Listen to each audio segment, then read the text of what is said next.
You have to truly believe in the magic. What's up, Magic fans? Welcome to Orlando Magic UK's weekly podcast, Penny for Your Thoughts. This is episode 93 with me, Geraint.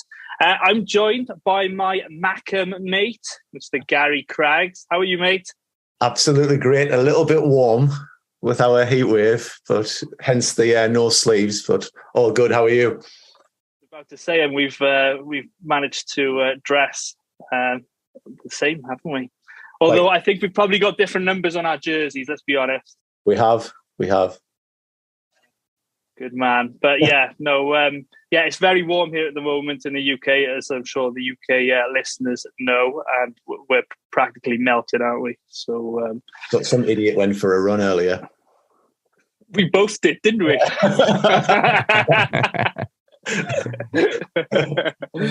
Yeah, so there we go. And we're delighted to be joined this week by Mr. Kevin Tucker, who I hear supports the greatest football team in London. You mean this one? Tottenham Hotspur. The Arsenal? I came prepared. I came to support my favorite club in the UK. But yeah, delighted to be with you guys. Oh, good man. Oh, you got me there, mate. I was going to try and get you with the Tottenham stuff. I was ready. Yeah. I know. So, before we start, how did you become an Arsenal fan, Kev? Oh, good question. So, in general, and I'll call it football because I know the audience that we have here today. But I started getting into the football, right before the 2010 World Cup. It's not a huge, especially at the time, wasn't a huge sport in the United States. But right before, the U.S. men's national team was gearing up for the World Cup with the friendlies and the qualifiers and all that, I started getting into the sport and started playing FIFA, so that's how actually a lot of Americans get into the sport, is playing FIFA. And so I didn't have a team at first, but I started watching, different, club competitions and everything. And I don't know that I had a one moment that, for me made it Arsenal, but I always loved Arsene Wenger. Obviously loved the style, of play, when he was around, and that we still try to reach again. But anyway, long story short, I love the Arsenal. And when I say I'm not a casual, I love the Arsenal. I watch every match and have for probably almost 10 years now. And so I'm not quite as diehard as you guys, because I don't make the trek across the Atlantic every once in a while, but it's on my bucket list. I need to get to North London and go to the Emirates sometime. Absolutely, you do. I've been lucky enough to go to the Emirates to watch Cardiff play in an FA Cup replay. And I think we got trounced 4-0 on a wet Tuesday night. So it's a beautiful stadium. So yeah, you must do that. But interestingly, you just mentioned about the World Cup. All of our nations are in the same group together. So yes, the US, Wales, and England, along with, I believe, Iran. So I'm sure we'll have a bit of banter come November, December time when those matches are on. So, absolutely. It is just very backwards that that's happening in fall, winter time. I think that's a mess. But yes, we'll have a lot of fun with that. Definitely. Right then. I'll just do a little bit of housekeeping just to get that out of the way. So just the affiliate plug. As the boys have said in recent weeks, if you do want to assist us, if you could subscribe to the Orlando Magic UK YouTube channel, that would help us greatly. In addition to this, if you could use our affiliate links for the NBA Store EU, Fanatics UK, as well as our online store, magicfansapparel.tmail.com. All of the links will be in the description of the podcast, and you can find them all at orlandomagic.uk.com. Right, so I'll just run through a little bit of Magic news since the last podcast. So the first bit of news was Moritz Wagner will be out of the German national team this summer due to an ankle injury suffered prior to Germany's friendly with Belgium on Tuesday. Fingers crossed it's a precaution, especially seeing as the Magic haven't released a statement on this injury as yet. His brother, Franz Wagner, helped Germany beat Belgium on Wednesday in Germany's first friendly before Eurobasket, notching 23 points in an 87-83 German victory, including a late triple, which almost sealed the deal. And before I ask you, Gary, about what you made of Franz's performance, the German national team played their second friendly today, but Franz was rested whilst the German team won 68-66 over the Netherlands. So any thoughts on France's performance there, mate? I think it's already been covered already, but essentially I would like to see France have a leading role because he is Germany's best player, and I know that's already been discussed, I think, on the Sixth Man show. But he's France being France, where he's going to do whatever he has to do to make his team better. And in this instance, okay, he's led the team in scoring. He's hit the big three-pointer for the 4-point lead with 1 minute 50 to go. And, you know, I think with Wagner, there's no ego there with him. He will just do what he's got to do to make Germany better. And if they tell him he's the third option, he'll be the third option. If they tell him he's the first option and we get some Point France playing, he'll be the first option. But really, for me, as long as both Wagners come back healthy and ready to start the season, that's all I really care about. You know, I wish Germany well, but really, I just want them back in Orlando and ready to go.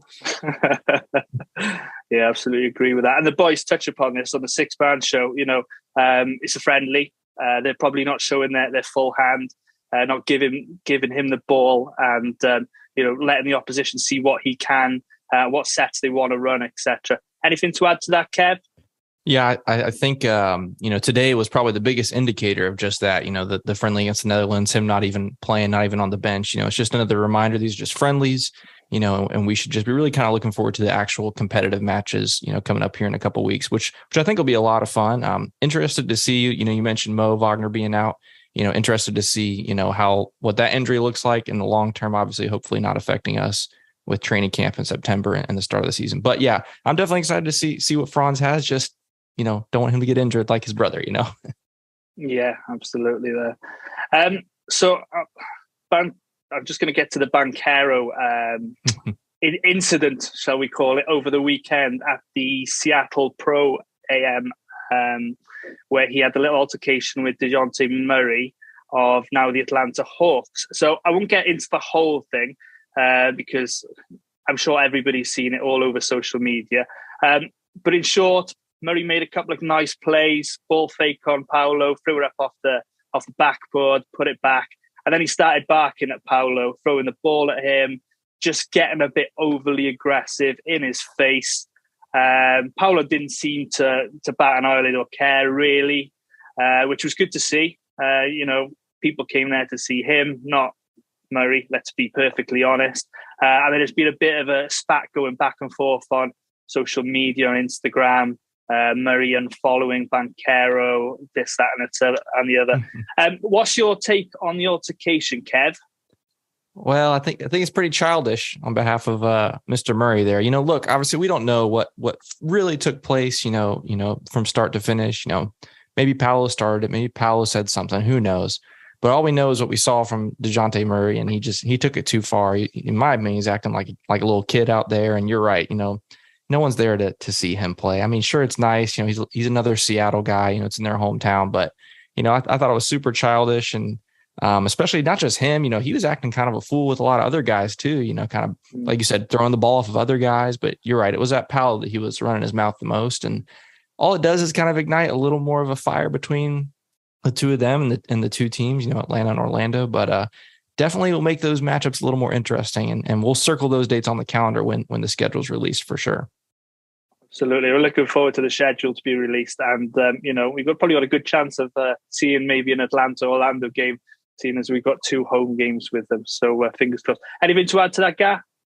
I just think it's a case of a Seattle rivalry where he's probably seen this guy's now the most talked about basketball player in Seattle. He's 18 years old or such, 19 years old. I'll get in on him now whilst I can, when I can maybe get in his head and make an impression. I don't think it's worked. I thought he, like Kevin said, he's embarrassed himself a lot more with how he treated that other guy, where he was like bounced the ball off his, like that. That's needless. But I put a tweet out and it was semi-joking and semi-serious when I said it. But, you know, maybe DeJounte should just take solace that there's no shame in being the second best number 5 in that game. You know, it's no problem. Number 2s, silver medals still count, don't they? Love that. Yeah, I like that, mate. And the last bit of NBA news now. Broken yesterday that the NBA announced Thursday that every team in the NBA will retire the number 6 jersey after the death of basketball legend Bill Russell this summer. Players will also wear a patch on their jerseys next season, and every arena will display a clover-shaped logo with the number 6 in it. So it's a nice little tribute to him. Happy with that, guys? Classy.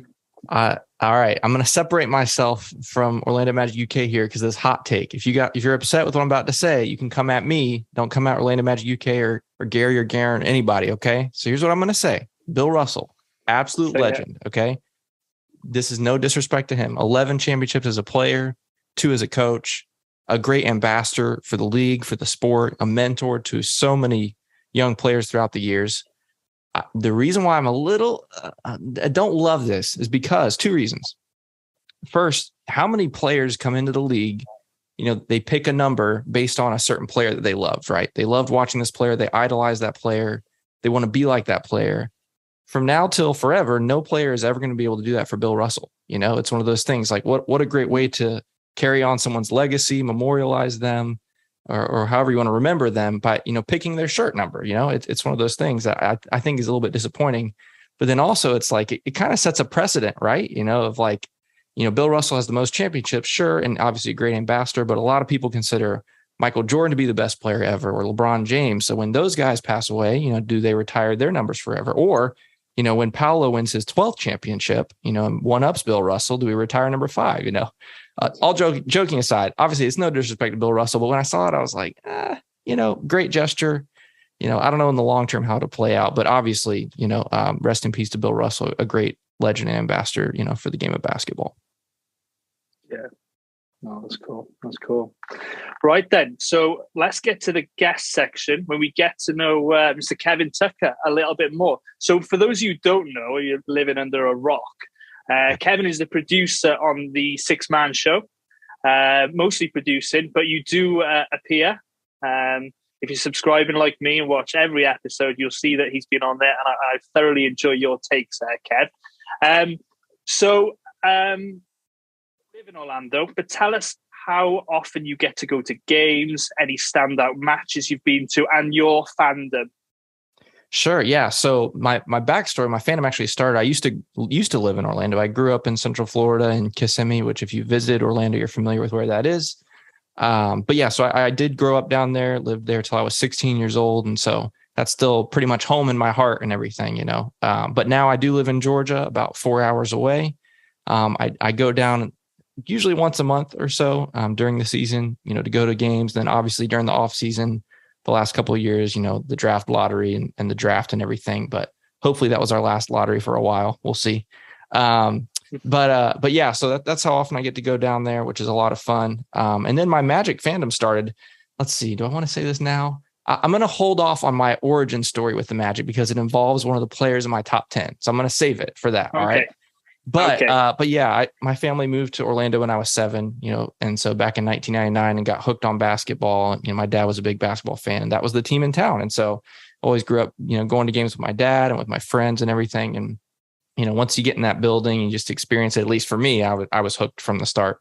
But yeah, memorable matches over the years. Like I said, I've got personal ones, with family and things that, that mean a lot to me, but then I'm thinking about, the 2009 run. I didn't get to go to the Eastern Conference Finals. Unfortunately, I did get to go to the semifinals against Boston.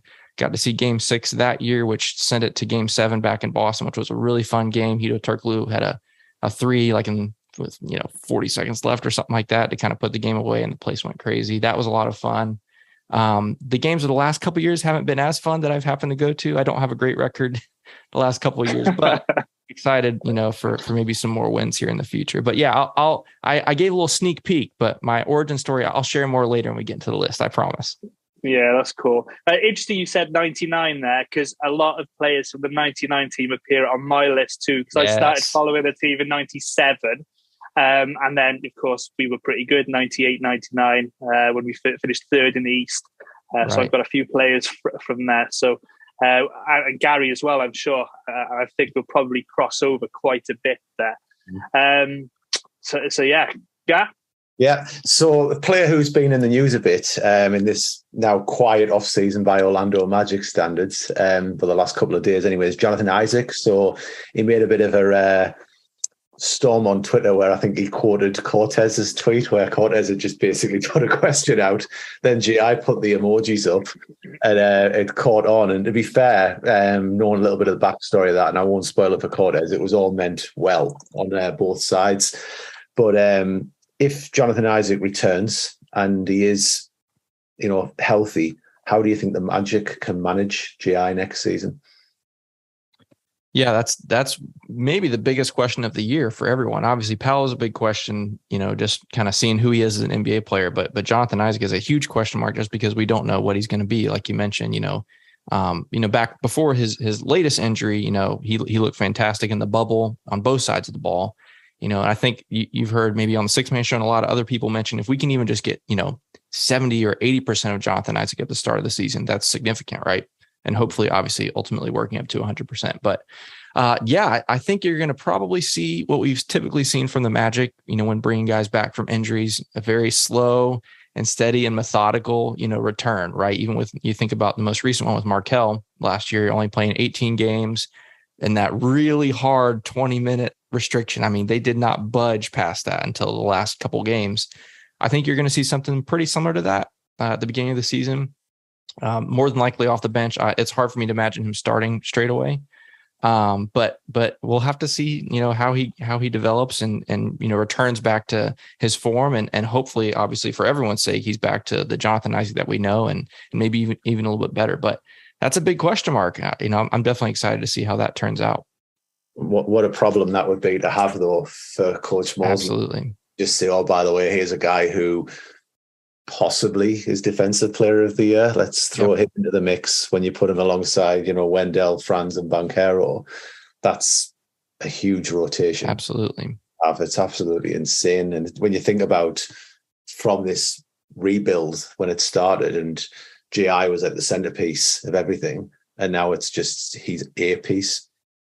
And it's not a slight on Jonathan Isaac. It's just how much talent we've accumulated quick. I think it's right. That's a great point. It's scary good. It's quite exciting. And I would add up to that. Obviously, we've mentioned about Magic News and such, and we've had a lot of coverage with the Summer League, the Pro-Am, the draft itself, the beef between Banchero and Murray. Do you think that's a little bit of a sneak preview of what it's going to be like for the Magic with the media going forward with eyes on Orlando this season? Yeah, I definitely think that's a possibility. I think, Jonathan, Luke and I have talked about this. I think there's a chance we get maybe one, maybe two, national TV games, which in the US is kind of a big deal for us. The ESPN and TNT matchups, prime time, all eyes are on you. And so I think it's possible with Banchero. He was not just obviously being the number one pick, but he was, by most accounts, the best player in college too, which is a big deal here. In the US, a lot of people watch college basketball, and especially Duke.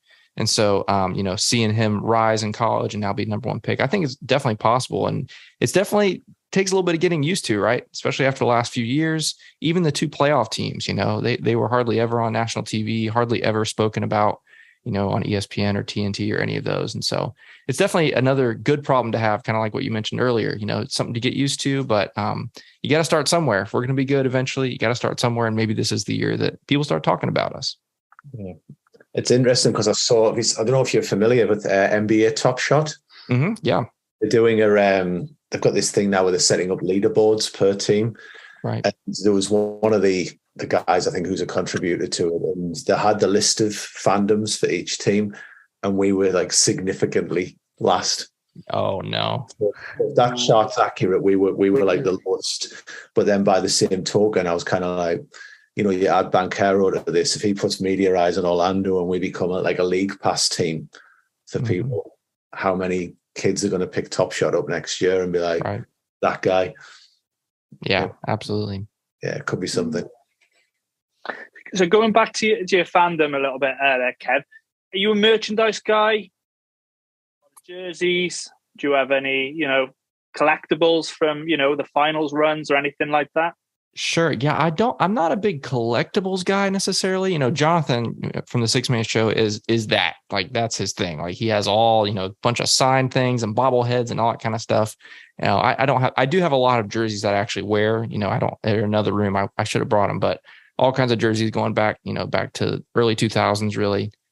Different shirts. Like, this is a 25th anniversary, 2014 shirt, random shirts like that, dozens and dozens. And the big thing I collect is also hats. Like, I have probably 30 Magic hats. I mean, it's kind of sad. Wow. I don't wear them all. Like, this is the only one I wear. I kind of go through in cycles, but I have them all in a closet, on a shelf. But then, yeah, that's kind of all. I'm not a big, collectible guy.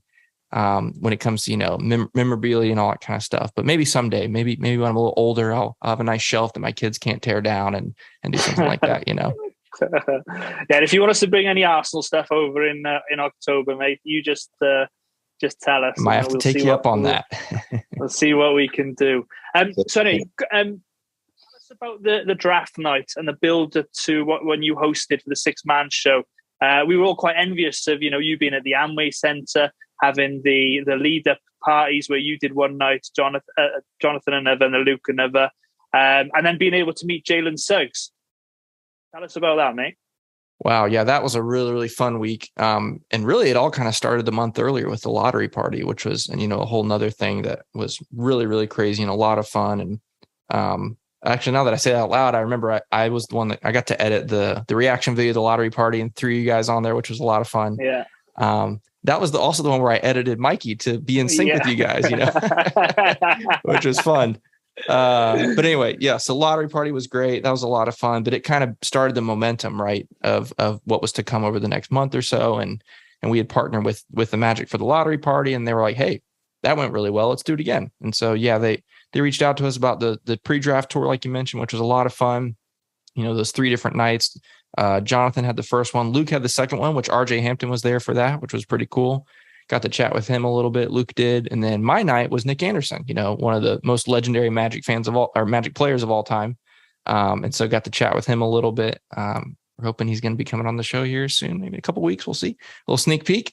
We're working on that. But anyway, so that was a lot of fun. But then you're right. The actual draft night was really fun. We did our pre-draft party at Harry Buffalo, which is where we've done a lot of our events recently, and that was a lot of fun. And then got to walk over to Amway Center and experience it with everybody else. And one thing I'll note is, we did the draft the previous year at the Amway Center, and it was maybe half full. The year before when we had 5 and 8, but it was a good atmosphere. But this year, I mean, it was incredible. Like the most energetic draft, watch party I've been a part of, and I've been to a dozen of them probably in that building, and even back in the old Orlando arena that we did, like sold out. Just basically, they didn't have the upper bowl open, which they never do, but the lower bowl was completely full, and there was an energy, a buzz, and especially I think part of that was we didn't know exactly who we were going to pick at the time. Even up until a few minutes before, there was all the back and forth. I don't need to remind you guys are listeners of it, between Jabari and Paolo. But I think that also added to some of the suspense and the emotion in the room. There was excitement for being number one, but no one really knew what was going to happen until, a few minutes before, when, of course, Woj spoils it for everybody, as he always does with his tweets. But, we saw it. But even then, some people were like, I don't know. We'll see. And then obviously Paolo was the pick. And I was pleasantly surprised with the reaction in the room. A lot of people were, really excited. Most of the place was really excited. There's one thing I will mention, though, that wasn't captured on camera, and I don't even think we really talked about it on our show, is to our left, there was a section of, I want to say 30 or 40 people in all orange, like bright orange. And come to find out, it was the local Auburn University like fan group, which of course is where Jabari Smith Jr. went to school. And so they had all gathered because they thought that Jabari Smith Jr. was going to be coming to their hometown Orlando. I'm not kidding. It was this sea of just neon orange. And we looked and saw what was happening. And I just remember that was the one fan section. I looked over and they were just stunned and demoralized. They had gathered from who knows how far across the state of Florida, gotten their bright orange clothes. And anyway, that was a little bit, above bummer for them, but it was kind of funny for us. We were all excited, and it was just, they were having a pity party. But all in all, it was really fun. And then, yeah, you're talking about Jalen, going back actually to the the previous draft, we had done a reaction video for that, and Jalen apparently saw it, a couple nights later and retweeted it, and told us that was awesome. Thank you guys. And actually DM'd us and was like, thanks guys. That was so cool. Excited to get to work. And so we went back and forth, for several months and try to get him on the show. And obviously once the season starts, it's almost impossible to do that. But he reached out to us that morning. I was like, hey guys, I know you're going to be there. I'm going to be there. Let's chat. So we chatted, and then we're like, hey, we got all our gear upstairs. We're doing a show right now. You want to come join us? He was like, yeah, let's go. So we went with that, with him on the elevator all the way up, up to the ozone level, and got to sit down with him and talk for a while. He was great. He was awesome. It was a lot of fun. So yeah, that's the night in a nutshell. It was crazy. I know there's a lot of details I'm missing out. It was all kind of a blur, but it was a lot of fun and a night I definitely won't forget. That's a super recap, Dan, mate. That was good. We're not jealous at all, are we? Yeah, it was special. I'm not gonna lie. Sorry, but it was cool. It was fun. Very cool.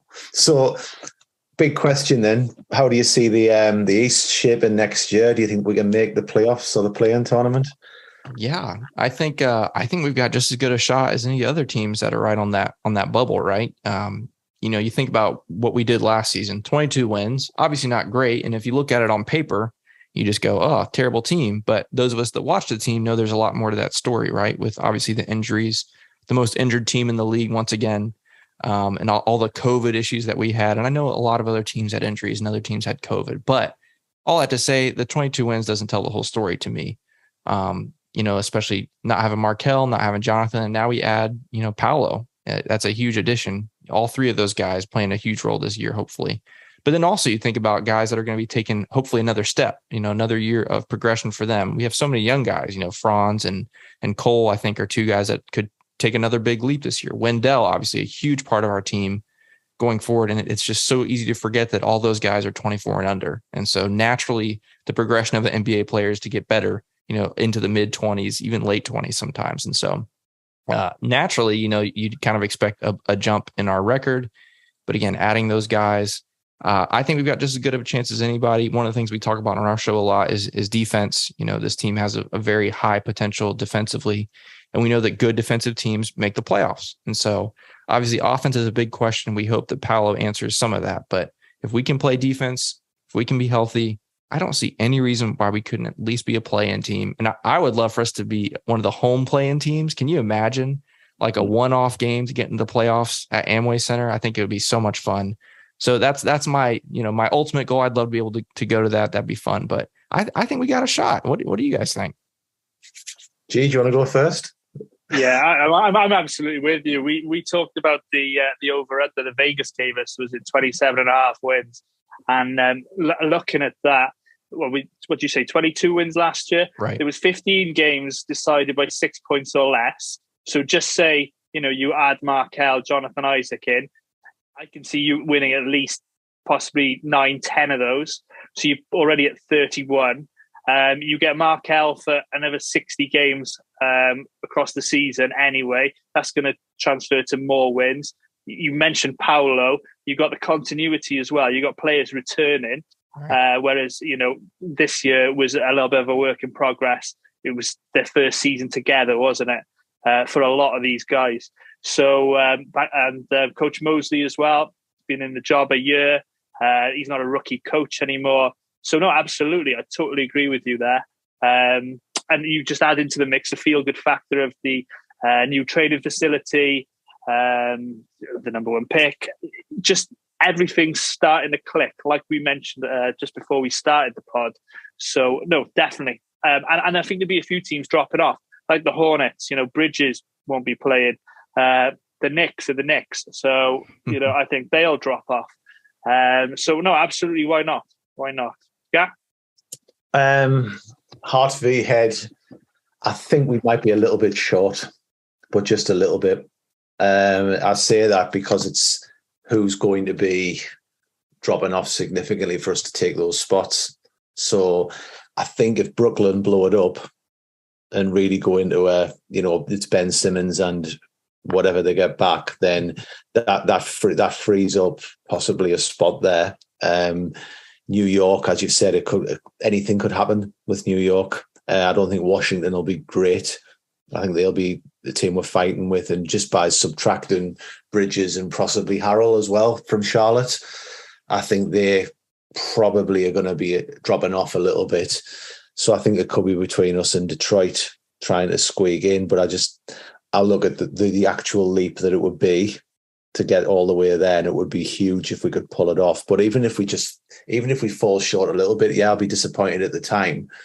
But just to see that improvement, if we've got, say, 34, 35 wins with a young team who are only going to get better, you know that the following season, it's going to be... And cap space.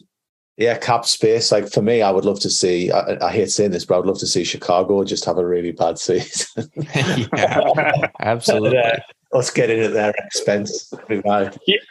You just want to play that the guy that's dancing. He's having fun. Have I given away in the group chat, have I? Love that. Cool. You know, one thing I'll just add to that real quick. You mentioned a little bit. I think, ultimately, if I could pick like a blueprint for the Magic, it's the Magic teams back in the late 2000s that ultimately went to the finals. If you think about the progression that they went on, let me get my years right. Let's see. 2006, 2007 was the first year they made the playoffs after years away. Drafted Dwight in 2004. 2006, 2007, they just scraped in the 8 seed. They played the Pistons and got swept. The year before that, I think they won 36 games or something like that. So it was a progression. Bad team, 36 wins, which might be exactly like you're talking about this year, Gary. 36, high 38 wins, might not make it. But it was an improvement. And then you look to next year, you get in the playoffs, and maybe you come against a tough matchup and you're kind of, put in your place. Then the year after that, the Magic played the Raptors in the first round and beat the Raptors, and then went to the second round and lost to the Pistons again. But then the year after that is when they went on the big run and all that. So that's what I want to see from this team, progression. Obviously, if we can do it overnight, that's great. But I more expect to see something a little along the lines of a year-by-year progression as they grow older. Yeah. Well, good analysis there. One question we have been talking about in the last couple of weeks: who do you start there, Kev? Yeah, that's the especially on the backcourt, right? We've been a little bit, yeah. Go on. Yeah, that's the question. Off the top of my head, if I were to instantly tell you, I think the front court's pretty self-explanatory. It's gonna be Wendell, Paolo, and Franz. I don't see anyone else starting there. I'd be shocked if anyone else starts out of that three. You're right. The backcourt is the question mark.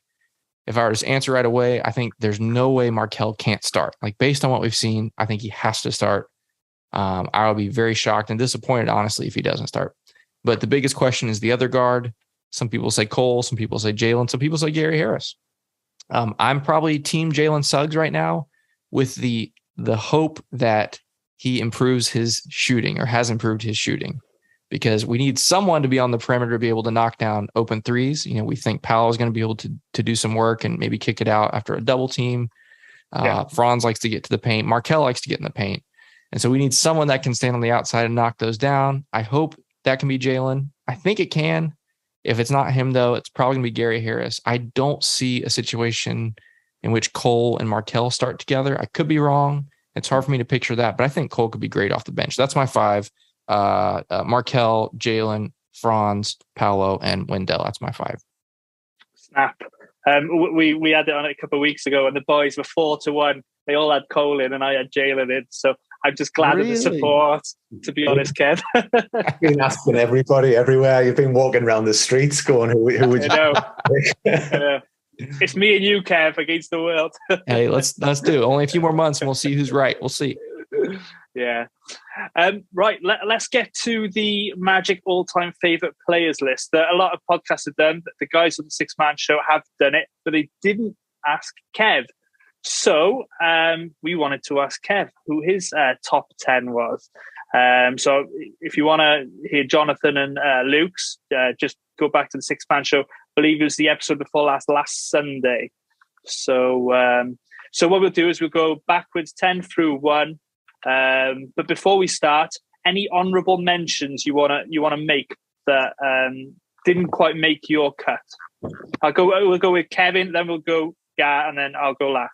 So Kev, take it away, mate. Sure, I have a couple honorable mentions. Some of them might be in your guys on your guys' actual list. We'll see. JJ Redick, I love JJ Redick. He didn't quite make my 10. I see some smirking going on. We'll see if he showed up in someone else's. My favorite, one of the reasons why I love JJ Redick. We talked about draft parties earlier. I was at the draft party in the arena when we drafted JJ Redick, and he was like the most hated player in college. Everyone couldn't stand him for whatever reason, and I was a young, impressionable kid. And there were a lot of people that booed JJ Redick that night, and I joined in with him as a young, idiot. And now I felt, really bad now. But to go from me booing him to him being one of my favorite players, it's a great story. So JJ Redick's on there. A couple other guys on my honorable mention. I loved Vince Carter. I know he only played for a couple seasons. I was a big Vince Carter, fan before he came to Orlando. So to have him wear the blue and white was really cool for me. A couple more, just real quick. I love Keon Dooling. A really, hustle player, gave 100% all the time. And then I also love Bo Outlaw, who's still around the organization, just a really fun guy, played for the Magic on 2 separate occasions, 2 different stints with the team, and just a great ambassador for the team. So those are some of my honorable mentions. What about you guys? I'll go with mine then. So I've got 3 who I think could be in a lot of people's top 10s. So I didn't put Hito in. And that surprised me when I was putting my list together, because I always think in my all-time Magic starting 5, Hito's always there. I didn't have Rashard Lewis in there, who's another player who I think those 2 really were almost like the modern NBA before it arrived with Dwight, and he did great for us. Another player who I really liked early in my fandom was Horace Grant. Yeah. Who didn't make it in, and there's obviously the comparisons with Wendell now. And then I've got 2 guys who are kind of just guys who are like dear to my heart, who aren't obvious choices for the Magic. So I like Admiral Schofield. He's tough. He does a job. He's British. All these things going for him. And then I also like Travis Dina. Just G knows about it, but he was one of those when I was on the real GM back in the day. I was kind of like leading Dina to get more minutes, and the guy again was a bit ahead of his time. I think if he was around now, he would have a roster spot as an off the bench and gun guy. If he was 2 inches taller, he would have probably had a couple of big contracts in the league. So they are my 5 who didn't make the cut. G was pretty surprised, I think, when I said I'm not going to put Travis in. I was. I thought Dina was a shoe-in for your top 10, because you said there's one guy in there and people are going to go at me. And I said, it's your list, mate. So, you have whoever you want. Yeah. So my notables, Hito doesn't make it. Rashard doesn't make it. I hate myself for it.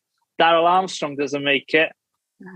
I've got Horace Grant on my notable list, and he was the reason I became a Magic fan, because I bought the Magic jersey with Grant on it back in 1997. Pat Garrity, I love Pat. Pat Garrity was an absolute shooter. I really wanted to have him in there, but I couldn't budge out some of the Matt Barnes. I know he was only there for a season, but I just loved his attitude, and it was something that we needed with our team at the time, and he was the right kind of player at the time. So we've said our notables that have not made it. So, Kev, do you want to take it away? Number 10, mate. All right, here we go. And number 10, this goes back to my Magic origin story, okay? So this is the story I've been saving. So this will be my longest explanation, I promise. I'm not all going to be this long, all right? But this is my number 10. My number 10 is a guy by the name of Michael Doliac, all right? Which is like, who? Okay, so Michael Doliac played on the team late 90s, early 2000s. I don't remember his exact years, but he was here for a few seasons. But he was drafted the same year as one of my players. That's right. Utah, wasn't he? Yeah. That's right. Yep. Okay. So my Magic origin story was my family moved to Central Florida in 1999 and went to my first Magic game. And this was back, pre, September 11th, there was no security, basically. You just walk into the arena, there was all this kind of stuff. And back, before, that September 11th tragedy, which changed how we attend sporting events and all that kind of thing, they would often have players that open the doors. Like once the doors open for the games, there would be players that open the doors and welcome you to the game, like Magic players standing there welcoming you into the building, which now would blow your mind. But so my very first Magic game I walk in the door and there's a couple cheerleaders and there's this gigantic tall dude by the name of Michael Doliac. I didn't know who he was. Like I said, I was 7 years old, but I'd never seen someone that tall. I'd never met a professional athlete before. And so for me, it was just the coolest thing ever. And so we didn't expect him. So like my dad grabbed a random piece of paper out of his pocket and I got his little autograph and carried that with me forever. It was this little green piece of paper with a rusted staple on it, but it was like so important to me. Right. And then, so that happened. That was an amazing moment. Went to the game. And then a couple months later was my birthday. And like my parents emailed the Magic, I guess, and reached out, hey, can Michael Doliac wish, my son a happy birthday? This was before social media, of course, but he like wrote an email back, wishing me a happy birthday. And so, Michael Doliac, not the biggest name in Magic history, but for 7-year-old Kevin, it was a really big deal and genuinely was a huge part of me, falling in love with the team and the organization and the experience and all that stuff. So I had to put him in there. He's number 10, but I had to put him in there. Michael Doliac is number 10 for me. I love that story. That's really good. Really good. Gat? I can't top that story. But that was superb. And yeah, I remember Michael Doliac. My 10th one is when I said some people might come at me. This is one of the players from North Carolina. It's Cole Anthony in at number 10. And there's a lot of reasons. First of all, on my list, you'll notice a theme of some like undersized, big-hearted point guards. With Cole, also consider when it was going on. So he was the guy we drafted when we were like really in the lockdown. So it was kind of seeing like his evolution, seeing his game winners when, you're working from home and you can catch, like an hour before the game and you can stay up a bit later. I love the way he plays the game, the heart he's got, the enthusiasm.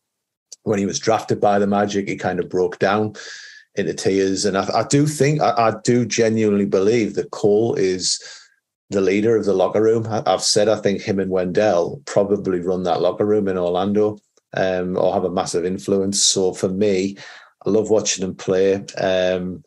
Cole Anthony, number 10. Like it. No issues there for me, mate. Cole's a quality player. I've had some arguments on Twitter though about Cole with people. I know you have, and you'll back him to the hills. Pitchfork. My number 10, pitchforks. Yeah, my number 10 is some might think he's a little bit controversial given his injuries with us. Is Grant Hill, absolute classy player, ambassador for the game. And we were absolutely made up when John Gabriel created all that cap space back in 2000, 2001, I think it was. And we signed Tracy Mcgrady and Grant Hill. It's just such a shame, he had all those issues with his ankle. We could have been one of the first super teams, couldn't we? Had we had him. And then if, Doc Rivers let Tim Duncan's wife ride the plane. Mm-hmm. So, but let's not go down that rabbit hole. But no, quality individual. I like the fact he played for us for a couple of seasons. Shame he moved on to Phoenix. And I think he still has a home in Central Florida and has seen it a few games every year. So, and I was actually lucky enough to be, when he got inducted to the Magic Hall of Fame, managed to sign my program. So, Grant Hill, number 10. Yeah, that's awesome.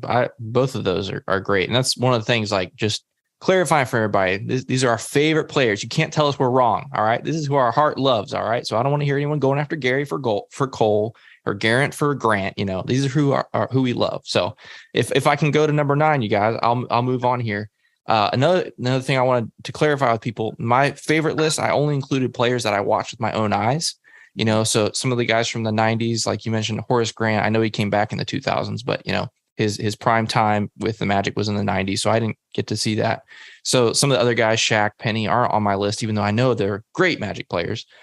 With the exception of this next guy, never saw him play because he left right when I got to Orlando. But for me, I value longevity. I value guys that stick around for a long time, and no one has played more games in a Magic uniform than Nick Anderson. So he will always have my respect. There it is, 25. So I'm sure we'll hear that later, that name called again. But for me, he's number 9. In the Magic lore for whatever, he's probably higher, but, I never got to see him play. But for the fact that he played for 10 years for us, he makes my list for number 9. Love it. I still can't believe the boys didn't have Nick Anderson anywhere near theirs. They're even younger than me. You got to remember, I'm the old guy of the group. So yeah, no, I understand, and I like what you've done about having seen the players, and I think everybody on my list I've also seen. So yeah, go on, Gat. Right, my number 9. I wasn't initially all in on this player, and he also wore number 9. It's Nick Buchevich, and Vuch won me over a bit late in the day with the Bucks series. And it was one of those where I never kind of fully bought in, where I thought he could be traded. We selected Mo Bamba. We'd done Bismarck Biombo, etc. And I never really saw, the organization was in on Vuch. And then as time progressed and I saw how much Orlando meant to him, and then when it was the book series, I was like, you know what, I really like Nick Buchevich, and to the point I was like outraged when we traded him. And then he did his press conference and said about his love for Orlando, and it just kind of underlined it for me. So initially wasn't all in, but I think just over time I got gradually grew this love for Vuch. So he's my number 9. For number 9. Like it, mate. Like it. Right. So my number 9 was from the same rookie class as Kevin's number 10. So I started following the Magic in 97, and I think he was drafted 98. Is from Georgia Tech, Matt Harpring. Now, not a lot of people will probably know who Matt Harpring is, because he only played for about 2 seasons, and I think one season he had a lot of injuries. But this was a kid, hard-nosed, defensive, wing. He played on the Magic team in his rookie season with Nick, Penny, Horace, Ike Austin, Daryl Armstrong, which made the playoffs in 3rd place before we got bounced by Philly in the playoffs. But just loved his intensity, his game. I was pretty gutted when we traded him to Cleveland, I think, for Andrew DeClerc a couple of seasons later, just for positional purposes. And I always kept an eye out for how he was doing at Philly, Cleveland, and then Utah. And of course, he was a broadcaster with the Utah Jazz in recent years. So probably people will come at me, but like Kev said, he's my guy. So Matt Harpring is number 9 for me. Love that. I definitely remember Matt Harpring. He definitely worked very hard, and I always appreciate that of guys. Let's see. Going to number 8 for me. Another guy that didn't play for very long in a Magic uniform, but I always love guys that show joy for the game. They play with a smile on their face and they play hard. For me, it's Mikael Pedras. I loved Mikael Pedras in a Magic uniform. And even before that, when he played for the Warriors, he was on that We Believe team. If you remember 2007, when the Warriors upset the Mavericks, that was a lot of fun. But then coming to Orlando, just the ultimate definition of a 3-and-D guy, can knock down the 3, played great defense, played some great defense during the playoffs against, obviously the gauntlet that the Magic faced in 2009, ultimately with LeBron and Kobe being the last 2 opponents. But he always loved the game. A lot of smiles on the bench and a lot of fun. So Mikael Pedras is my next guy. I like it. My next guy, I alluded to this earlier, and it's about undersized point guards, was Jermaine Nelson in at number 8. And I said earlier on in the pod when we said about something special building, I remember when we had the draft where we got Dwight and Jameer, and I stayed up for the first part of it. We selected Dwight. I was happy because there was that bit of a discussion where people wanted Emeka Okafor, some people wanted Dwight, and I ended up settling in the Dwight camp. So I was like, right, got Dwight Howard, see how the next few picks go to bed. And I remember getting up early and going to work the next day. And bear in mind when this was, it wasn't where you had internet on your phone and such. Went in early, logged in on a computer, had a look at how the rest of it. And I was like, hold on, we've got another pick here. And I went down and I was like, wow, we've got Jermaine Nelson. And I'd read a little bit about him before the draft. And I had that feeling of something big's going to happen here in Orlando. We've drafted 2 really good young prospects. We're going to be great in a couple of years' time. And it's the same feeling I've got now. But for Jameer, it was just a leader, a guy again who wanted to be here, a guy who I think made Dwight a lot better. And I'm not going to go against Steve Francis here, but I do remember saying we've got to trade Steve Francis because Jermaine Nelson will pass the ball more. And I felt he was a bit ahead of his time. When you look at him, he was a really good shooter. He could step back. He could nail a three. He was pretty clutch, I seem to remember as well. And he just played above his size. So Jermaine Nelson for me. Nice. My number 8, power forward from the late noughties, Mr. Ryan Anderson. Just a cool dude. Again, hard-nosed player, put it all out on the line, hit the three, grab an offensive rebound. I haven't got his stats in front of me, but I remember being absolutely gutted when we traded him for Gustavo Ion to the Pelicans. My God. What a bad trade that was. Pretty gutted about that, and the fact he bounced around to a couple of teams like the Heat, which was such a shame. I've still got one of his jerseys. I've got an authentic Ryan Anderson jersey. So yeah, number 8, Ryan Anderson. That's awesome. Yeah, I don't want to flex again. I had dinner with Ryan Anderson one time, guys. I'm just gonna say it was really cool.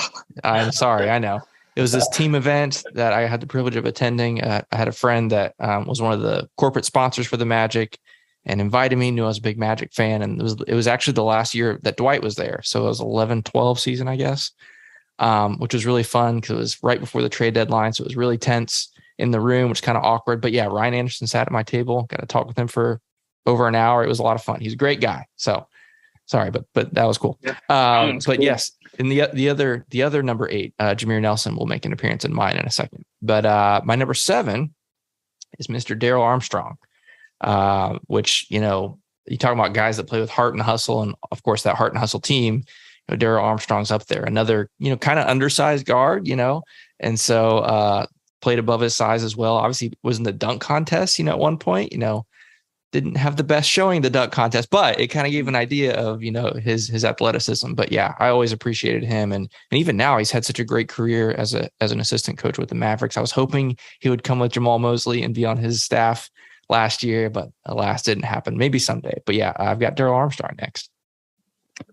That's interesting because I've also got Daryl Armstrong. Yeah.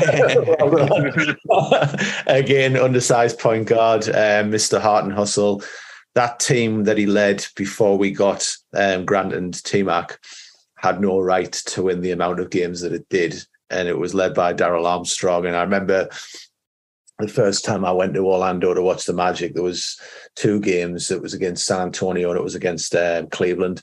And yeah, okay, you left the arena talking about T-Mac, but you couldn't help but notice how good Daryl Armstrong was. And I remember I went with my dad to those 2 games and he was like, yeah, I know this Tracy Mcgrady guy is a good player, but he went, that Daryl Armstrong, I love him. And it was just the way he plays the game and the way we know that he is. So Daryl Armstrong again.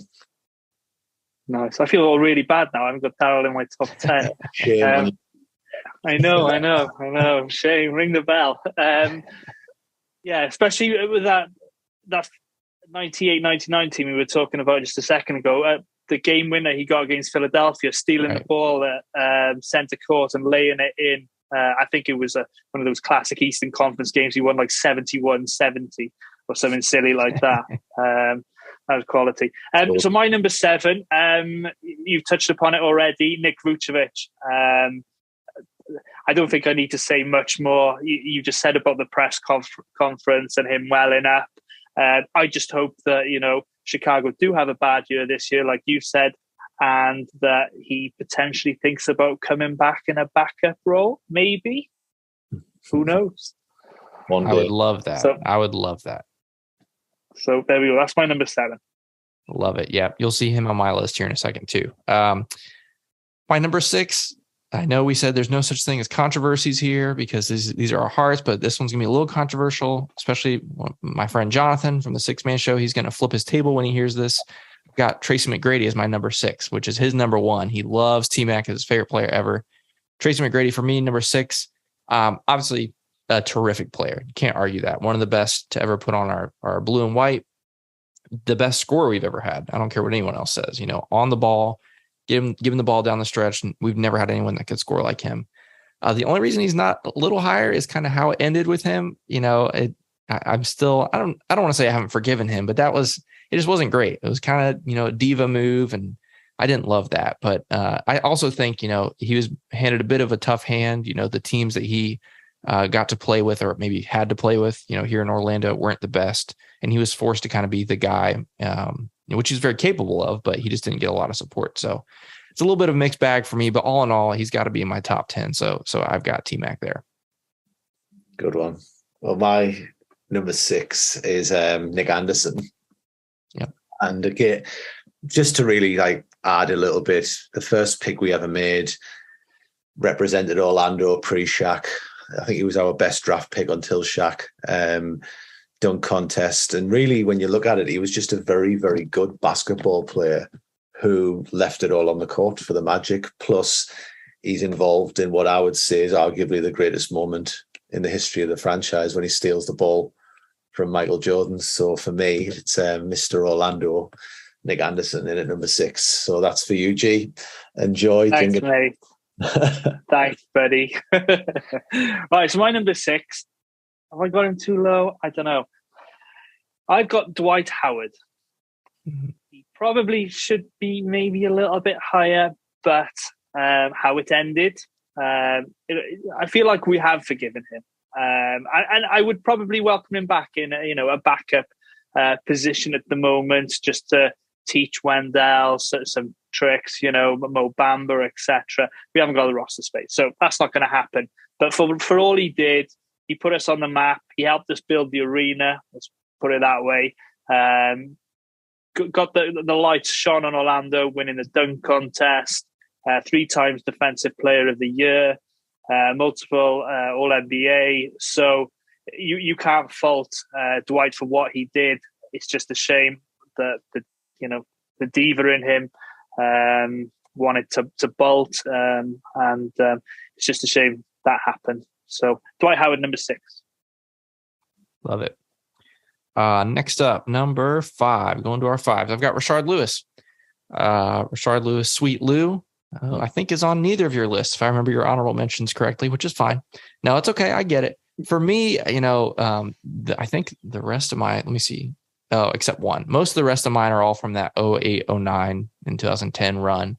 That was just a very special time for me. I was kind of end of high school, like 16 to 18 years old. So I was like, all I had was school and the Magic. That's all I did, And so it was a really special time to me. But Rashard Lewis, I really especially love because he was the ultimate selfless, player on that team. Came into the Magic as a small forward and expected to play small forward. And then different things changed with the roster, and Stan asked him to play power forward, and he had never done it before, but he revolutionized the game. Essentially, he was kind of the first, stretch 4. And now that's all we see basically today. So I love Rashard Lewis, known for his 3-point shooting, but he also could get to the rim from time to time. He had some really nice drives, really important drives too, over the course of his couple seasons there. So that's next for me, Rashard Lewis. Love Sweet Lou. It's a good one. I did feel bad leaving him out. So mine's from that team, but it's Dwight Howard in at number 5. I know G's just touched on him. And if he left a little bit better, he'd be higher, because he's possibly, when he was with us, the best player that the Magic have had, considering what he had around him, what he did. He got us to win in the finals. Still more than any other player in Orlando, but I just think for how he's left, it's still tainted it a little bit. And I think it'll probably be that way until he either retires or comes back to Orlando and finishes with us, one of the two. But I just feel right now it's still got a little bit of bitterness with how it all ended, because you shouldn't really be in a position where you're begging for the team to trade the best player the team's ever had. And I remember the run up to that, what was called the Dwight Mare, and I was just trade him. Just trade him. He just has to go now. I'm beyond this. So when the trade happened, I just kind of went, thank God, we can start again now, even though I wasn't initially blown away with what we got back, but it turned out all right in the end. Yeah, we made that well in that trade, didn't we? My number 5, I think Kev's mentioned him. Was it notable? JJ Redick. Yep. I just like the kid. I like a 3-point shooter. And I don't know, just something about JJ. Always got his jerseys. I even managed to find a Duke Redick jersey. I'm not a Duke fan or anything. And I think we went to an NBA game in London when he was on the Sixers. So Mikey, myself, and our wives, between the four of us, we had 4 Magic Redick jerseys, and we were all there supporting Philadelphia in our Magic Redick jerseys.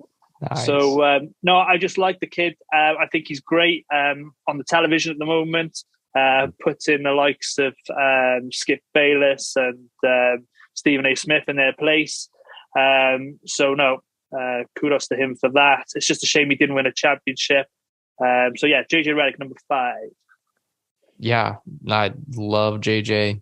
He also, when he came into the league, he couldn't defend a brick wall. And then, by the end of it, he was a very solid defender. So like I mentioned earlier, I loved his progression and always appreciated that about him. And yes, love what he does now. TV, podcast. It's great. So let's see. Number 4 for me, another honorable mention for you guys is Hito Turcalu. He's on my list. And I had such a love-hate relationship with Hito Turcalu because if you remembered, he would have moments where you would just go, "What are you doing?" And then a second later, he'd have this miraculous 3-pointer heave, that won the game or whatever. So lots of ups and downs with Hito, but a lot of great memories, and he was just another guy that had a joy about him when he played the game. I mentioned earlier with Pedras, lots of smiles and, joking around, his post-game interviews are always fun. Not as fun as Cole's, but very fun. And so I just loved his attitude and he was a lot of fun. Definitely had some moments where I think that's how I lost my hair was watching Hito play. But yeah, I love Hito Turcalu. He was an exceptional talent, really. Yeah. And his interviews with Dante and George with the what Hito say. Yes. That was quality. My next one is Penny Hardaway. And if not for injury, what would he have been and where would he have been? And it's not the first time we're going to hear that, I think, in Magic history. Look at Michael Jordan's opinion of Penny when he was playing, and it says it all. And I think really for me, the peak Penny Hardaway was that series with Miami, where they just couldn't stop him. And he was great with Shaq, but then he came into his own even more then. And then I think if the injuries hadn't hit, we got that little glimpse of this. Would he have been a point guard? Would he have been a shooting guard? Who knows? But he would have just been, I think it would have almost been a hybrid of T-Mac and Grant Hill. But he was just absolutely exceptional. And again, it's if not for injury, what would he have done? And that's the only thing possibly why he's at number 4 and not higher, but just an absolutely exceptional talent, worth the ticket money if you were able to pay in and see him, which, gee, we weren't. Nope. No. So my number 4 is, sorry, Jonathan, and sorry, Mikey, because I'm sure Mikey would have this guy's number 1. Tracy Mcgrady is 4, and you guys have touched upon it. Absolute superstar. The battles he had with Kobe Bryant, but he didn't have the supporting cast, and the way he left a little bit of a bitter taste in your mouth. Whereas if he'd hung around, we just drafted Dwight Howard, so we still had Grant Hill, drafted Dwight Howard. He should have just given it a chance. Instead, he packed his bags, went to Houston, and didn't win a playoff series. So, unfortunately, he falls at 4, but he is a Mount Rushmore for the Magic, is T-Mac. So, did love it. Yep, absolutely. Next up for me, I mentioned I love longevity and appreciate guys that stuck around and wore the shirt for a long time. I've got Nikola Buchevich. So a guy for me, obviously stuck around, and not just stuck around. Some of the other guys who were here for a long time had a lot of, great success. Vucevic stuck around through some really, really difficult times, really challenging times, for the Magic, but always was a professional, always class, represented the team well, and got the all-star appearances too, which I was so happy for him. But he loved this team, loved the city. And as was mentioned earlier, that interview with him in tears, just how much he loved and appreciated this place. Oh, just wrecked my heart. I was like, yes, I love you, Vooch. So for all those reasons, just the love that he had for the team and the organization. Yeah, I've got Vooch up to number 3. We need more.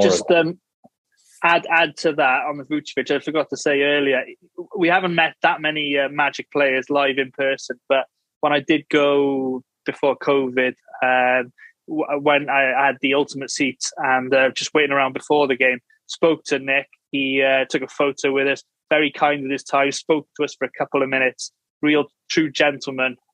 So, absolutely agree with everything you say there, Kev. He's on that list of where it's like a Mr. Orlando, where you think of like Nick and you think of Daryl Armstrong and Bo Outlaw, and you just put him in that bracket as well. Yep. So, yeah. For me, number 3 is Tracy Mcgrady. And again, it's already been mentioned about how he left. And again, it feels like a recurring theme because I wasn't thrilled at how he left. I wasn't thrilled at how Dwight left. But for anyone who didn't live through T-Mac who's watching this, it was for me like watching Kevin Durant before there was Kevin Durant, where he could score at will against whoever he wanted to score against. And really there was nothing you could do about it. And then sometimes you tune into a game and he would do something, you go, have you just done that in a game of basketball? And like thinking about the off the backboard dunk. And then I remember talking about that. And then I was watching the All-Star game and he bursted out about 2 minutes after. And I was like, he's done it again. He done it, and he was just, again, a guy who you would pay to see. And he was a bit unfortunate. He carried the team. And I remember being really frustrated when we signed Juwan Howard, when we already had Drew Gooden. And I was kind of like, that's not what we need right now. And I felt as though it kind of, looking back, maybe sealed the fate of where that team was going, just with a bad use of cap money. Not that Juwan Howard was a bad player, but you couldn't play them both, even though I think we tried. So, yeah, T-Mac. That was a season we started 1-19 or something, wasn't it? We beat the Knicks and then we didn't win against anybody until we beat the Suns or something silly like that. I was in Orlando when we signed Juwan Howard. I remember being the Sentinel and I was kind of like, why have we done that? And it was pitched as like a good thing. And I was like, I don't understand this one. And I just didn't think we needed somebody who could have played alongside Gooden for me. But there we go. Yeah. There we go. My number 3 is Penny Hardaway. I had like McGrady at 4, Penny at 3. The only reason Penny's higher is because of the way McGrady left. You guys have mentioned about Penny, what he did, absolute magician with the ball. It was a shame he went to Phoenix, but we did get Pat Garrity back. So small sacrifices, isn't it? No, love Penny. I'm actually trying to get his sneaker because his Air Penny Orlando version dropped yesterday, but we can't seem to find them anywhere in the UK at all. So, Penny at number 3. Yeah, they sold out really fast here too. I didn't get them either. Probably good for my bank account that I didn't get them. But anyway, all right. Let's see here. We're into the top two. My number 2 is what we call Mighty Mouse, Jameer Nelson. Once again, another guy who was here for a long time. I loved the way he played. Just always gave his best. Very undersized. I think he was listed at 6 foot, and I don't even think that's right. Yeah. But yet still, hung at the best of them. Had you mentioned earlier, a lot of clutch moments in his career. I remember even before like the big playoff runs, one of my last games when I still lived in Orlando was against the Pistons in a regular season game. And I remember like a baseline shot, against the Pistons, which was a big deal at the time because they were great, but to win that game. But anyway, Jameer Nelson, always loved him, always appreciated him being in Orlando for so long. I'd love for him to come back as some sort of a coaching role again. He's now with the Sixers, I think with their G League squad right now, doing some kind of development or something like that on the front office. But I'd love to have him come back to Orlando in some role someday, but we'll see. Legend. Absolutely. My number 2, this might be slightly controversial where I've placed him. I've got Grant Hill at number 2 ahead of T-Mac. This is why I think I'll get some steam for this, but I'll explain why. If you think about before we signed Grant Hill and we'd obviously lost Penny, and it was kind of like, well, what is there in Orlando? You kind of like was sat there and we're a bit stagnant. And as a non-Magic player, Grant Hill was my favorite non-Magic player. And I can still remember like logging on the internet and seeing the image of Grant and Tim Duncan arriving after there'd been a little bit of speculation that it was going to happen. And I was like, I can't believe we're going to sign this guy, because it was, I think when you look at it, he could have had the league before Kobe. It was kind of with him and it was with Penny. And those were the two guys. Penny got injured. So it was like becoming Grant Hill's league. And it was like, oh, you're going to be the heir to Michael Jordan. Would he have stopped it being Kobe's league even? Because he was that good. And I couldn't believe when Orlando signed him. I remember getting on to relatives I've got in America and ordering a jersey, which you could only ship to American addresses then. And then they shipped it on. So I got the blue jersey sent immediately. And he was just the understatement of unlucky with injuries. And then I think what G was saying, a class act. And you still look at what he did when he came back and he was able to play. He was still a very good mid-range basketball player. You know, he was doing a lot of DeRozan-ish things with the mid-range, and he didn't quite have that explosiveness, but he could still pick a pass, he could still rebound, he could still handle the ball. Very good basketball player and just a great ambassador for the Magic. So Grant Hill would be my number 2 favourite. Okay, right, here we go. Number 2 for me. I don't think a lot of people have this guy in their top 10. They might do. He's my current favourite player, and he's Markelle Fultz. I know he hasn't played that many games, but I believe that Markelle is the future. You've seen it in short spurts. You just need the kid to have a bit of health, a long run in the team. And I truly believe he is our point guard of the future. He was drafted number 1 for a reason. Philadelphia didn't appreciate him, didn't give him the time. And then he's had that in Orlando. So I like that we've done this. The trade, when it happened, I was over the moon because I don't know. I just like Markelle Fultz. And there's a quote, isn't it, from Charles Barkley saying, "You're sitting there in your grandma's garage or something, sitting in your drawers. We're cheering for Markelle Fultz." Love it. So no, everybody's pulling for Markelle, and he is my current favourite player. And I think I've made that very clear on the podcast over the last 2 years. So number 2, Markelle Fultz. Love that. Yeah, Markelle is probably my second favorite player right now on the team. I love Franz, but yeah, I love Markelle too. All right, here we go. Number 1. This is the big one. I think some people have maybe deduced over the course of the list who we each got at number 1, but I really went back and forth with this for a lot of obvious reasons. But I thought, which player brought me the most joy? And that was Dwight Howard. I know it ended badly. Trust me, I know it. It was terrible, and I'm still upset about it. But I've in some ways moved on, and I've decided that the good outweighed the bad. And he brought me the most joy. It was just, like I mentioned earlier, those couple of years were when I was, 16, 17, 18 years old. And this is all I did was the Magic. It's still all I do, but that was really all I did back then, and I loved the team, and it was all centered around him. And another great point that was mentioned, he's the reason Amway Center exists.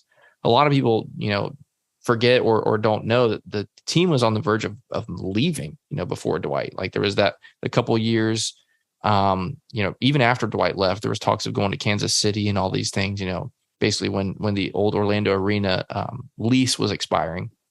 But Dwight came on the scene, helped make the team, relevant again. They built the Amway Center. Now the team's here, hopefully forever, but at least for another 20 years or so with the lease on the building. So, but yeah, I can't say enough positive things about him, knowing that there's a big asterisk, of course, of how it ended. But I'm choosing today to rest in my joyful side, and I'm picking Dwight as my number 1 favorite player ever. And he should have been in the top 75 players. 100%. What a travesty that was.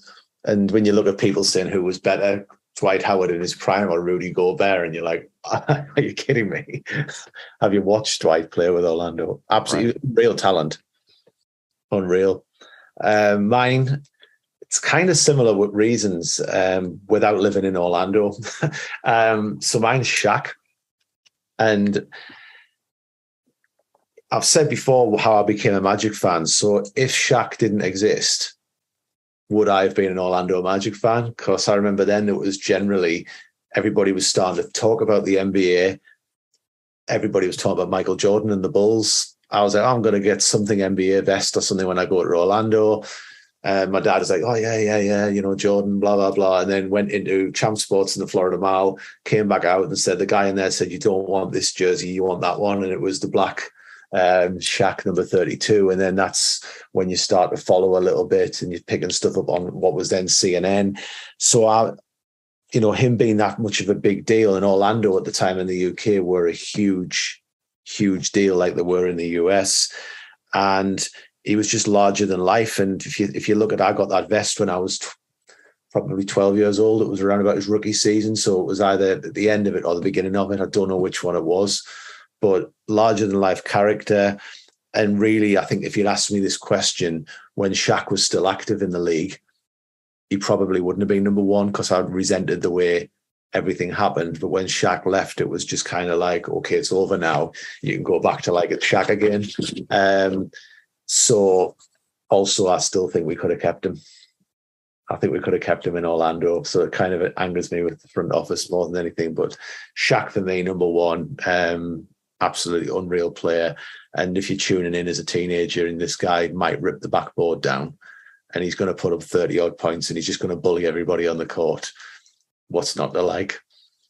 Yeah. No, quality guy. It become no surprise to anyone who my number one is. It's as you guys have mentioned before, it's Mr. Orlando, Mr. Nick Anderson. As I've mentioned before, 97, 98, first started watching the team. And my first full game I saw back on, we didn't have much NBA coverage, Kev, but they did show one game on a Sunday on Channel 4 here. And it was basically Shaq's return to Orlando, where Nick Anderson hit a three with 7 seconds left. I think it was in Eddie Jones's face. And Danny Shays owned Shaquille O'Neal. And I've watched that game how many times? I couldn't tell you. I even sent Gary the clip of the pre-game and him getting booed and the PA announcers singing, you're so vain and all this on the PA system to Shaq.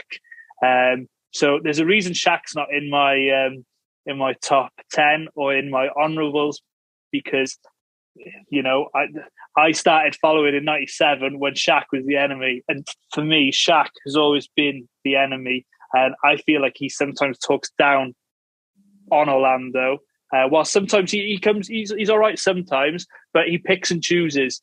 So and then of course Nick made that three.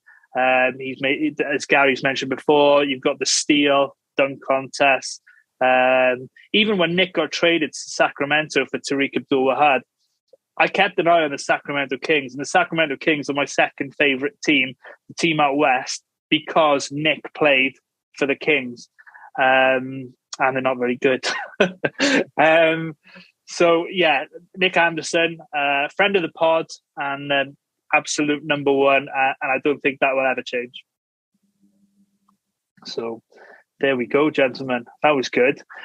Gary did think it'd be funny if we did do, just to end it, who would be it definitely won't be in your top 10. So one player that will definitely not be in your top 10, just to finish off. Oh gosh. I know Gary's got his. Do you want Gary and then Gary first. Let me think of it. Yeah, this is really easy. Serge Ibaka. Oh, that's a good one. Yeah, straight up, bad attitude. Considering what we gave away, and just didn't want to be here. It was kind of like, whenever I see Ibaka playing, I'm kind of like, I don't want things to go well for you. I never wish an injury on a player, but I just watch him and I'm like, yeah, I hope this team now loses. And the only time I think I ever had any begrudging respect was in that Raptors run that they put together, where I was like, I liked Kawhi's play so much. I was kind of just trying to pretend Ibaka wasn't there. But for me, without a doubt, as soon as you say it, it's like Serge Ibaka is definitely my number one. Sorry if you're watching this, Serge, but you're not welcome in England. I love that one. If I agree 100%. I can't stand him for all of those reasons. This might be recency bias. Oh man, this is just mean. I don't know. Ignace wouldn't be on my list. I'll just put it that way. Ignace Brasdeikis. And not because he was a bad guy or whatever. Well, I totally agree with Serge. I'm just racking my brain.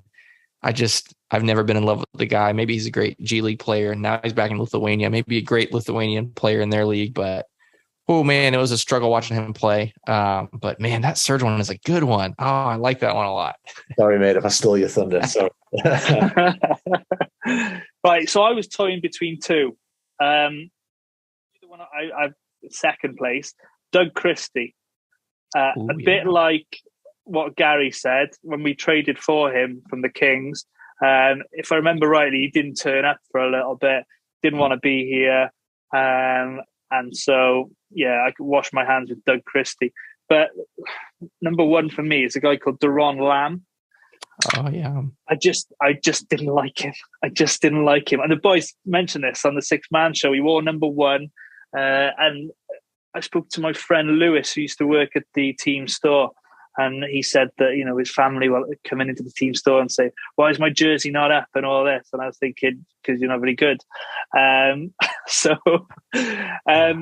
and I don't know. He just seemed a bit undersized, and I didn't like his game, to be perfectly honest with you. So I'd go with Daron Lamb for me. I need to adjust my player. I forgot about a player, and this is shame on me. Go on. Mine's Glenn Davis. Big Baby Davis. Was never a Big Baby Davis fan. I couldn't stand him in Boston.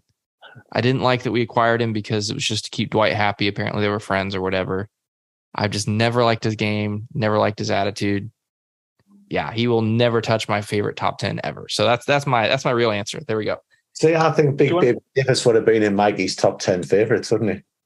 I think he would have, yeah. No. That's an inside. Well, as the story goes, Mikey bought a Davis jersey back in 2011-12, I think it was. A little bit later.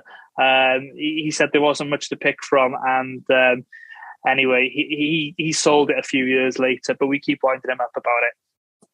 Nope, not for me. Yeah. Good choice. No. So there we go. Right, so that recaps everything now. So thanks, Kev, for joining us. It's been a blast. Hope you've had fun, mate. Oh, this has been a lot of fun. I'll have to come back and meet the other guys, Mikey and Paul. I really wanted to talk to Paul because I loved his story a couple of weeks ago about him getting on the plastic Celtics fan. I love calling guys out when they're frauds. So I'll have to talk with him some other time. But yeah, thanks for having me. This was a lot of fun, and I'll definitely see you guys when you come over here in the fall. Awesome. Fantastic. So thank you as always for listening and watching. You can follow us on Facebook, Instagram, TikTok, and Twitter, all at Orlando Magic UK. For the latest news, visit our website, orlandomagic.uk.com. So from Kevin, Gary, and myself, until next week, go Magic.